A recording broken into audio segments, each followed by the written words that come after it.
Nesse vídeo vamos falar da Companhia Energética de São Paulo, a CESP. Lembrando que esse vídeo não é uma recomendação de compra ou venda dessa ação e de nenhuma outra. Por gentileza, se inscrevam no canal porque eu pretendo trazer cada vez mais vídeos de análises bem detalhadas. E da onde eu tirei as informações desse vídeo? Na página inicial do Google, basta digitar CESP-RI e clicar no primeiro link que aparece. Vamos em Informações Financeiras, Central de Resultados. Vamos colocar no ano de 2020. E utilizaremos esses três documentos: Release de Resultados, ITR-DFP e Apresentação de Resultados. Vamos sempre pegar do quarto trimestre de 2020, porque é nele que tem as informações do ano inteiro. Além do ano de 2020, vamos fazer o mesmo raciocínio para o ano de 2019, 2018 e 2017. Também vou pegar algumas informações do ano de 2021, referente ao andamento de processos. Eu vou referenciar tudo no canto inferior direito da tela, e os documentos que não estiverem na central de resultados eu vou colocar o link na descrição do vídeo. A Companhia Energética de São Paulo, a CESP, foi fundada em 1966, porém até o ano de 2018 ela era estatal. Nesse vídeo nós vamos analisar qual a situação da empresa e as atitudes que os novos controladores têm tomado após sua privatização, que ocorreu no dia 11 de dezembro de 2018. Também vamos analisar qual o futuro da companhia. A CESP é controlada através de uma joint venture entre o Grupo Votorantim Energia e o Canada Pension Plan Investment Board, que é um fundo de pensão canadense. A Votorantim Energia é um grupo que opera e gere 28 ativos de autoprodução da holding Votorantim SA, e também 24 empreendimentos a partir da parceria com esse fundo de pensão canadense. Ela é a terceira maior comercializadora de energia do país, sendo que somente nos últimos 5 anos ela passou de 93 para 400 clientes. Já o fundo canadense, que foi criado em 1997, hoje vale mais de 400 bilhões de dólares e está presente em 4 continentes. Essa joint venture detém 93,5% das ações ordinárias da companhia e 13,7% das ações preferenciais. Quando a CESP foi privatizada em 2018, ela tinha em seu portfólio 3 usinas hidrelétricas: Jaguari, com potência de 28 MW, também tinha Paraibuna, com potência de 87 MW, e Porto Primavera, com 1.540 MW. Mas atualmente ela desistiu de Jaguari e vai entregar Paraibuna em 2021, como mostram os dois comunicados à direita da tela. No comunicado de cima é anunciado que a CESP virou operadora temporária de Jaguari, até que o novo concessionário vencedor assuma, e que já tinha anunciado que não tinha interesse na renovação da concessão da usina hidrelétrica, sendo esse prazo de operação temporária já terminou. Além disso, um dos prováveis motivos da desistência da outorga é que a usina representa 2% da energia assegurada total da CESP. No documento de baixo é anunciado que estendeu provisoriamente por 6 meses a outorga da usina hidrelétrica de Paraibuna, sendo que não há interesse da companhia em dar continuidade ao pedido de prorrogação por 30 anos. Agora vamos olhar para as despesas e os custos operacionais da CESP. Vamos olhar desde o ano de 2017, quando ainda era uma estatal, até o ano de 2020. Não vamos olhar o ano de 2021, pois ele ainda está em andamento, então é melhor analisar os anos já consolidados. Veja que no ano de 2017 eram gastos quase 1,6 bilhão e no ano de 2020 foram gastos 1,1 bilhão, sendo uma redução de aproximadamente 31%. Houve um aumento do ano de 2019 para o ano de 2020 devido à necessidade de comprar uma quantidade maior de energia. Vou explicar o motivo desse aumento ainda nesse vídeo. Agora, indo para os custos dos administradores, vejo que aumentou de 2,6 milhões em 2017 para 8,7 milhões em 2020, sendo um aumento de 226%. Olhando para as despesas com o pessoal, vejo que houve uma redução significativa, saindo de 137 milhões em 2017 para 68 milhões em 2020, sendo uma redução de aproximadamente 50%. Essa redução com o pessoal ocorreu devido ao PDV, Programa de Demissão Voluntária. Veja que esse programa não existia em 2017 e em 2018. Foi implantado em 2019 com um custo de 111 milhões e em 2020 foram gastos 15 milhões. Agora, olhando para a evolução da dívida bruta, inicialmente dá até para tomar um susto. Quando foi privatizada em 2018, ela estava com uma dívida de 215 milhões, mas depois de privatizada ela está com uma de 1,8 bilhão. Mas calma que há uma explicação para isso. O motivo da dívida aumentar foi por causa da emissão de debêntures. Veja que a 11ª emissão foi para captar 1,8 bilhão de reais, com o objetivo de pagar a outorga de renovação de concessão da usina hidrelétrica Porto Primavera pelos próximos 30 anos. Essa outorga é uma autorização da ANEEL, a Agência Nacional de Energia Elétrica, que dá o direito de aproveitar o potencial hidrelétrico de um determinado local. Já a 12ª emissão de debêntures foi emitida para pagar parcialmente as debêntures da 11ª emissão. A empresa fez isso porque assim ela consegue jogar o pagamento da dívida lá para frente. Veja no cronograma de amortização da dívida. Perceba que ela tem 4 parcelas de 75 milhões cada, entre o ano de 2022 a 2025, e as outras parcelas, que são referentes à 12ª emissão, só irão vencer lá em 2028, dando bastante tempo para a empresa quitar essa dívida. A gente acha estranho ela empurrar a dívida para daqui a 7 anos, mas veja que ela reduziu 490 milhões de reais de custos e despesas operacionais em 3 anos, então é bem provável um futuro promissor para a empresa. Além disso, dá para ver que a dívida líquida atingiu 1,2 bilhão no quarto trimestre de 2020, e a alavancagem, que seria a dívida líquida dividida pelo EBITDA ajustado, está em 1,2 vezes. Genericamente falando, quando esse indicador está abaixo de 2 vezes, indica um endividamento baixo. Entre 2 vezes e 3 vezes, mostra uma dívida ideal para a empresa, e quando está acima de 4 vezes, indica um endividamento alto. Mas isso vai de cada empresa. A CESP, por exemplo, emitiu debêntures para renovar a outorga para utilizar a usina Porto Primavera até o ano de 2049, e ela tem uma forte geração de caixa. Então essa alavancagem de 1,2 vezes mostra que mesmo a empresa com uma dívida bruta de 1,8 bilhão, ainda assim ela está controlada. Nesse slide a gente vê como a CESP tem negociado os processos que ela tem. No gráfico à esquerda dá para ver a divisão desses processos. A Civil Oleiros corresponde a 33%, que é decorrente da área alagada da usina de Porto Primavera. Também tem Civil Pescadores e Civil Geral, ambiental, tributário e trabalhista. Todos esses processos correspondem a 10 bilhões de reais. Agora, olhando o gráfico da direita, vemos a divisão dos valores desses processos. Em dezembro de 2020, vemos que 5,55 bilhões têm chances remotas de serem pagos, 2,9 bilhões têm possíveis chances de serem pagos, e 1,7 bilhão tem provável chance de ser pago. Desde dezembro de 2019 até dezembro de 2020, houve um aumento de 1,6 bilhão desse passivo, devido a parte dele estar atrelada ao IGPM, que subiu consideravelmente nos últimos 12 meses. Mas veja que houve uma redução de 2,8 bilhões nesse ano, devido a acordos judiciais, decisões favoráveis e revisão de estimativas, conforme os processos iam evoluindo. Mas para reduzir esses 2,8 bilhões, a companhia teve que pagar 115 milhões. Então, para quitar 2,8 bilhões em processo, a CESP desembolsou 115 milhões. Assim como a empresa está negociando os processos que ela tem que pagar, ela também está lutando pelos processos que ela tem que receber. Uma boa quantia de dinheiro envolvida é no processo da usina hidrelétrica de Três Irmãos.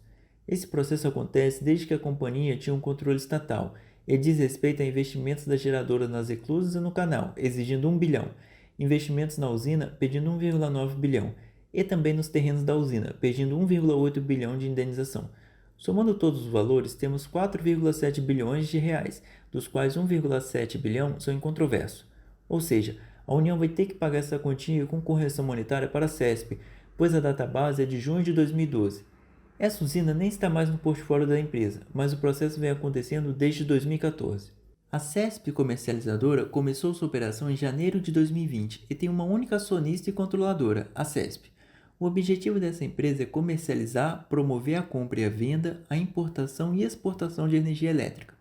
Essa subsidiária integral da CESP atua no mercado de comercialização de energia, que é uma iniciativa que busca promover uma gestão mais otimizada do balanço energético da sua controlada, uma melhor gestão dos riscos hidrológicos e de mercado e uma melhora da estratégia comercial da companhia. Mas como ela comercializa energia? Tem 4 jeitos dela comercializar. O primeiro é através do mercado livre, consumidores livres industrial, que seria a venda de energia a preço e condições livremente negociadas a consumidores livres. Seriam grandes consumidores finais que optaram em não aderir à energia dos distribuidores locais. O segundo jeito é pelo mercado livre, agentes comercializadores, que seria a venda direta de energia a empresas comercializadoras em contratos que são livremente negociados, inclusive comercializadoras que representem outras geradoras. O terceiro jeito é pelo mercado regulado, leilões de energia distribuidoras, que seria a companhia e sua controlada venderem sua energia às concessionárias de distribuição, através de leilões de fornecimento de energia de médio a longo prazo. E o quarto jeito é através da energia de curto prazo, que seria o mercado de trading de energia, que é parecido com a bolsa de valores, mas na bolsa de valores é negociada ações, e no mercado de energia é negociada a energia produzida. Veja bem, a CCE, que é a Câmara de Comercialização de Energia Elétrica, contabiliza as diferenças entre as quantidades de energia produzida, a consumida e a contratada. Vamos ver o exemplo da CESP no ano de 2020. Vamos pegar o mês de outubro. Nesse mês, a companhia produziu 1.035 megawatts médios, porém só pode consumir 715 e tem contratado 1.068 megawatts médios. Então essa diferença de 353 megawatts médios ela terá que comprar, podendo ser nesse mercado de curto prazo. Mas por que ela não pode consumir toda a energia que ela produz? As hidrelétricas geralmente não utilizam toda a energia que produz devido ao MRE, que é o mecanismo de realocação de energia. Seu propósito é distribuir proporcionalmente a energia total gerada no mecanismo entre todas as usinas participantes. Assim, acaba mitigando o risco de déficit de energia. Existe esse mecanismo para garantir que todas as regiões tenham a energia necessária, especialmente em períodos de seca. Agora falando do GSF, que significa Generation Scaling Factor, que é calculado todos os meses e é a razão entre o volume de energia gerado pela usina no MRE e o total da garantia física de tais usinas. A garantia física é a geração mínima atribuída a cada usina para suprir a carga de todo o sistema. Vamos dar um exemplo.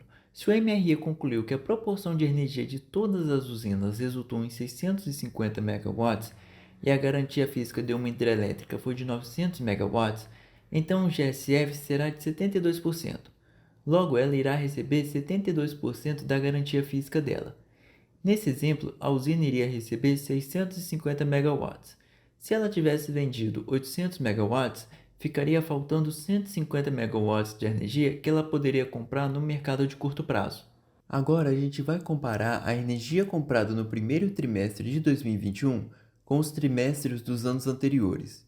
Veja que nesse ano foram gastos 258 milhões, enquanto para o primeiro trimestre de 2020 foi de 116 milhões, e para o primeiro trimestre de 2019 foi de 251 milhões.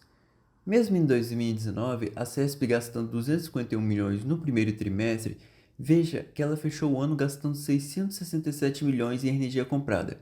Já em 2020, ela gastou 751 milhões com a energia comprada. Então, para o ano de 2021, fica incerto saber quanto será gasto na compra de energia. O que podemos levar em consideração do aumento de 116 milhões para os 258 milhões gastos em um ano para o outro é devido à queda do volume de chuvas, porque o período de chuvas que vai de novembro de 2020 até março de 2021 correspondeu ao quarto pior dos últimos 91 anos. Além disso, houve um aumento do consumo de energia elétrica no final de 2020, como dá para ver no gráfico à esquerda, na linha preta, que é o realizado no ano de 2020. Veja que no mês de outubro chegou a 71 gigawatts médios. Já no gráfico à direita, o que não ajuda o cenário para o ano de 2021 é a diminuição da porcentagem de EAR médio, que seria energia natural afluente, que foi de 61% em julho de 2020 para 25% em dezembro. Enquanto para o ano de 2019 o EAR médio foi de 53% em julho de 2019 para 23% em dezembro de 2019, havendo uma maior queda no ano de 2020. Então, para 2021, provavelmente será um ano desafiador com esse aumento do consumo e baixo nível de chuvas. Mesmo a empresa gastando mais em energia em 2020 em relação a 2019, veja que ela teve um lucro operacional de 1 bilhão em 2020. Contra 751 milhões em 2019. Esse lucro operacional exclui investimentos financeiros, empréstimos e impostos, ou seja, é o EBITDA. Então, em 2021, a CESP poderá apresentar um EBITDA que cubra os gastos com a compra de energia. Agora a gente vai olhar o crescimento da receita líquida. Veja que em 2017 a receita era de 1,4 bilhão e para o ano de 2020 chegou a 1,9 bilhão, havendo um aumento de 30%. Perceba que houve um salto da receita de 2019 para 2020. Isso aconteceu devido à comercializadora que fez condições de contratos que a ajudam graças à sazonalização da energia vendida. Houve uma liquidação de um saldo que existia junto com a CCEE, que é a Câmara de Comercialização de Energia Elétrica, e atualização de contratos que estavam indexados ao dólar. As operações de trading de energia da CESP comercializadora também deram uma receita de 112 milhões, e houve um reajuste contratual com as distribuidoras de energia. Agora vamos olhar para o crescimento do lucro líquido. Perceba que houve um prejuízo de 168 milhões em 2017, um lucro de 294 milhões em 2018. Já em 2019, o lucro líquido foi de 1,1 bilhão e em 2020 foi de 1,7 bilhão. Porém, perceba que o lucro operacional, ou seja, o EBITDA ajustado, foi de 1 bilhão em 2020. Muitos de vocês devem estar se perguntando por que o lucro líquido foi maior que o lucro operacional. Não deveria ser o inverso? Geralmente é o inverso. O lucro líquido é menor que o lucro operacional, que foi o que aconteceu nos anos de 2017 e 2018, em que o EBITDA foi de 388 milhões para 2017 e o lucro líquido foi negativo. E em 2018, o EBITDA foi de 502 milhões e o lucro líquido foi de 294 milhões. O que mudou para o ano de 2019 e 2020 foi que ocorreu fatos extraordinários, que foi esse IR-CSLL, que significa Imposto de Renda e Contribuição Social sobre o Lucro Líquido, ou seja, ocorreu uma constituição do dinheiro remanescente dos créditos fiscais da companhia. Essa quantidade de dinheiro foi para o caixa da CESP, mas o governo vai pegando de volta à medida que a empresa vai tendo lucro líquido nas suas operações nos próximos anos, porque o imposto de renda e contribuição social são descontados no lucro líquido da companhia. Vamos continuar analisando o lucro líquido de 2019 e 2020. Veja que o EBITDA ajustado em 2019, ou seja, o lucro operacional, foi de 752 milhões. Houve um acréscimo de 332 milhões devido à reversão de provisão para contencioso. E o que seria isso? Seria a empresa separar uma quantidade de dinheiro para no futuro pagar um processo. Mas aí ela percebeu que separou dinheiro demais e acaba pegando parte dele de volta. Então esse dinheiro que tinha sido separado pode voltar para o dia a dia da empresa, por isso esse acréscimo. Seguindo, a gente vê que houve um acréscimo de 120 milhões devido à reversão de impairment. O que seria isso? O impairment significa deterioração. Os ativos da empresa vão se deteriorando, ou seja, eles vão perdendo valor. Mas às vezes verifica-se que o ativo não está tão desvalorizado quanto seu valor real. Então essa diferença do valor real e do valor desvalorizado pode ser acrescentado no operacional da empresa. Por isso que somou esses 120 milhões. Esses 230 milhões negativos é um processo da empresa envolvendo Ilha Solteira e Jupiá. A CESP analisou e concluiu que esses 230 é o valor para a indenização.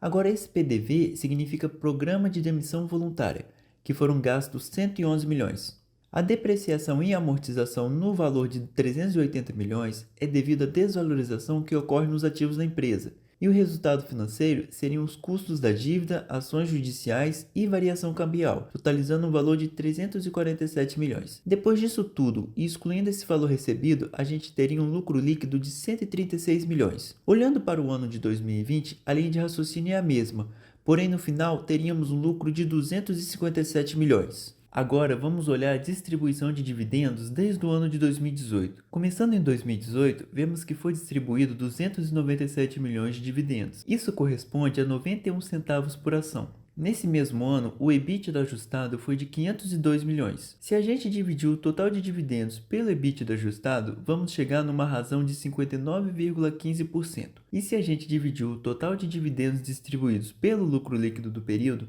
vamos chegar em 100%, ou seja, todo o lucro líquido do período foi distribuído em forma de dividendos. Veja que o dividend yield corresponde a 3,63%, isso considerando o preço da ação de R$ 25.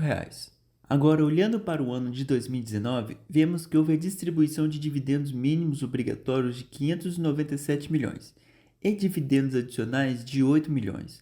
Os dois totalizaram 605 milhões em dividendos. Esse total, quando dividido pelo EBITDA ajustado do ano de 2019, corresponde a aproximadamente 80% do EBITDA, e quando dividido pelo lucro líquido do mesmo ano, corresponde a 52%.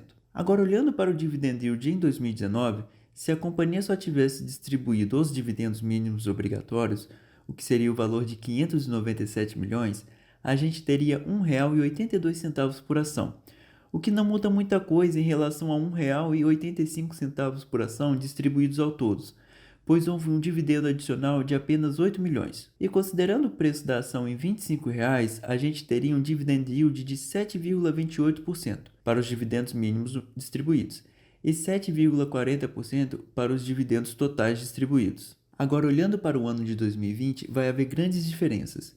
Veja que para esse ano foram distribuídos 850 milhões em dividendos, sendo 150 milhões de juros sobre capital próprio, 447 milhões de dividendos mínimos obrigatórios e 252 milhões de dividendos adicionais. Se a gente dividir o total de dividendos pelo EBITDA ajustado, vamos chegar em aproximadamente 83%. E se a gente dividir o total de dividendos pelo lucro líquido do período, vamos chegar em uma porcentagem de 49%. Agora, analisando os dividendos por ação, veja que se tivessem distribuídos apenas os dividendos mínimos obrigatórios, os acionistas iriam receber R$ 1,36 por ação, que daria um dividend yield de 5,44%. Mas como foram distribuídos dividendos adicionais e juros sobre capital próprio, os acionistas receberam R$ 2,59 por ação, o que dá um dividend yield de 10,33%. Só foi possível a CESP conseguir distribuir esses 605 milhões e 850 milhões em dividendos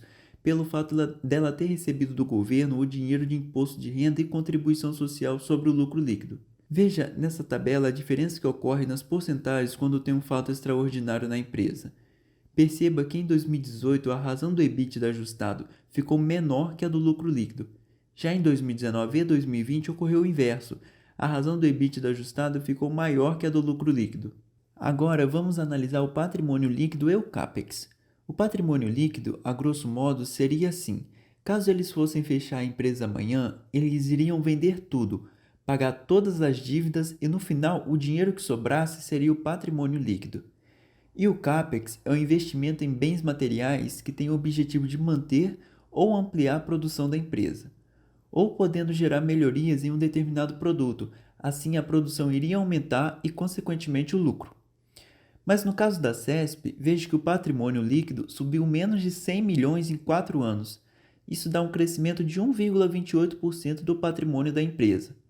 Agora, olhando o CAPEX, veja que ele mantém praticamente os mesmos valores, sendo a maioria deles destinado para a aquisição de equipamentos para usinas hidrelétricas. Então dá para ver que a empresa não está crescendo, mas também não está encolhendo. Agora, olhando para a estratégia, dá para perceber que a companhia está focada em desenvolver a CESP comercializadora, focando no mercado livre de energia, pretendendo evoluir o plano de vendas de energia a longo prazo, que seria já vender energia produzida de 2024 para frente. E devido aos baixos níveis de chuva, eles estão equacionando a exposição energética para o ano de 2021 e 2022, e também querem ter um bom e estável portfólio de clientes. E o Mário Bertoncini, que é o diretor-presidente e de relações com investidores, afirma que a CESP ainda não está conversando sobre investimentos em ativos, mas que isso poderá acontecer em um futuro próximo. Sendo assim, veja que a CESP não está falando em investimentos, pois ela ainda está arrumando a casa desde o início da privatização, que é o ideal. Primeiro constrói uma base sólida para depois ir conquistando novos lugares. E vamos ficar de olho na crise hídrica, porque provavelmente a empresa vai sofrer, mas ela não vai perder os fundamentos que vimos no vídeo, então vale a pena acompanhar os próximos acontecimentos para ver se o preço da ação cai. Então, se você gostou do vídeo, dá um like, compartilha o vídeo, se inscreve aí e ativa o sininho. E é isso, abraços e tudo de melhor!